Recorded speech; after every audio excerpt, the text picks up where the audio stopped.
ದೇವಿ ಜೊತೆಗೆ ಕಷ್ಟ ಪರಿಹಾರ ಹೊಣೆ ಅವಳದ್ದು. ಇಲ್ಲಪ್ಪ, ಇವಳಿಂದ ಏನು ಸಾಧ್ಯ ಇಲ್ಲ.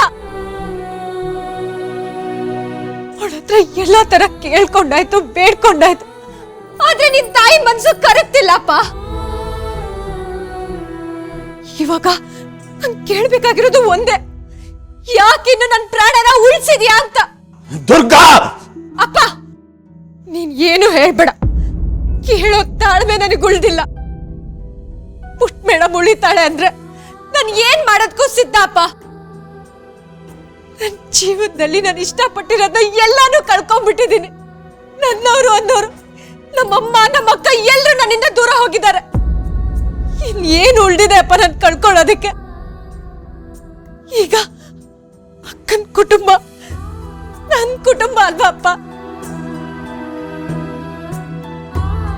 ನಿಜ ನಿಜ, ಕಾಲ ನೋವು ಸರಿ ಆಗತ್ತೆ, ಇದು ಸತ್ಯ. ತಾಳ್ಮೆ. ಇಲ್ಲಪ್ಪ, ಏನು ಸರಿ ಆಗೋದಿಲ್ಲ. ಸರಿಯಾಗೋದಕ್ಕೆ ನಿನ್ ದೇವಿ ಬಿಡೋದಿಲ್ಲ. ಮೇಲಿನ ಮೇಲೆ ಬರೀ ನೋವು ಕಷ್ಟ ಕೊಡ್ತಾಳೆ ಹೊರತು ನನ್ ಬದುಕಲ್ಲಿ ಸಂತೋಷ ಸಣ್ಣ ಭಾಗನು ಕೊಡೋದಕ್ಕೆ ಇವಳು ತಯಾರಾಗಿಲ್ಲ ಅಪ್ಪ. ಅಪ್ಪ, ಪುಟ್ ಮೇಡಮ್ಗೆ ಏನಾದ್ರೂ ಆದ್ರೆ ನಾನು ಹೇಗಪ್ಪ ಬದುಕಿರೋದು? ಬಾಸ್ ಏನಪ್ಪ ತಪ್ಪು ಮಾಡಿದ್ದಾರೆ? ಮಗಳ ಮೇಲೆ ಜೀವನ ಇಟ್ಕೊಂಡಿದ್ದಾರೆ. ಅವಳಿಗೇನಾದ್ರೂ ಆದ್ರೆ ಅವ್ರು ಬದುಕಿರಲ್ಲಪ್ಪ. ತನ್ನ ಮಗಳು ಈ ಕಣ್ಬಿಡ್ತಾಳೆ ಆ ಕಣ್ಬಿಡ್ತಾಳೆ ಅಂತ ಇಡೀ ಮನೆ ಕಾಯ್ಕೊಂಡು ಕೂತಿದ್ಯಪ್ಪ. ಆದ್ರೆ ನಮ್ ಕನ್ಸು ಆಸೆ ನಿಜ ಆಗಲ್ಲ ಅಂತ ಪದೇ ಪದೇ ಆ ನಿನ್ ದೇವಿ ನಿಜ ಮಾಡ್ತಾನೆ ಬಂದಿದ್ದಾಳೆ.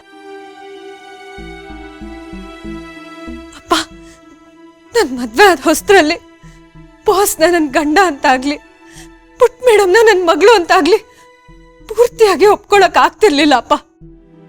ಆದ್ರೆ ಬರ್ತಾ ಬರ್ತಾ ಪುಟ್ ಮೇಡಮು ನನ್ ಹೆತ್ತ ಮಗಳೇ ಏನೋ ಅಂತ ಅನ್ಸೋದಕ್ ಶುರುವಾಯ್ತು. ನನ್ನ ಅವಳ ಮಧ್ಯ ಏನೋ ಅಪರೂಪದ ಬಾಂಧವ್ಯ ಬೆಳೀತು ಅಪ್ಪ.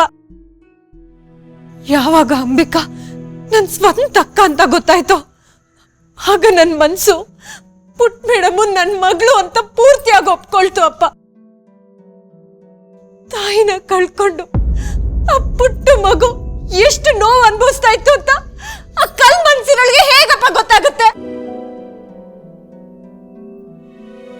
ಹೆಂಡತಿನ ಕಳ್ಕೊಂಡ್ಮೇಲೆ ಹಗ್ಲು ರಾತ್ರಿ ಆ ಜೀವ ಎಷ್ಟು ವ್ಯಥೆ ಪಟ್ಟಿದೆ ಅಂತ ಇವಳಿಗೆ ಅರ್ಥ ಆಗಲ್ಲ ಅಪ್ಪ. ಬಾಸ್ ನನ್ನ ಹೆಂಡತಿ ಅಂತ ಒಪ್ಕೊಂಡ್ರು. ನಾನು ಅವ್ರನ್ನ ಗಂಡ ಅಂತ ಸ್ವೀಕರಿಸಿ ಪುಟ್ ಮೇಡಮ್ಗೆ ನಿಷ್ಕಲ್ಮಶವಾದ ತಾಯಿ ಪ್ರೀತಿ ಇನ್ನೇನ್ ಕೊಡ್ಬೇಕು ಅಂತ ಅನ್ಕೊಳ್ಳೋಷ್ಟ್ರಲ್ಲಿ ಯಾವುದೋ ರೂಪದಲ್ಲಿ ಕಷ್ಟನ ತಂದಿಟ್ಟು ಆಟ ನೋಡ್ತಿದ್ದಾಳಪ್ಪ. ಮನುಷ್ಯ ಅಂದ್ಮೇಲೆ ಕಷ್ಟಗಳು ಇದ್ದೇ ಇರುತ್ತೆ. ಕಷ್ಟ ಕೊಡ್ಲಪ್ಪ, ಆದ್ರೆ ಅದಕ್ಕೂ ಒಂದ್ ಮಿತಿ ಇರುತ್ತೆ ಅಪ್ಪ.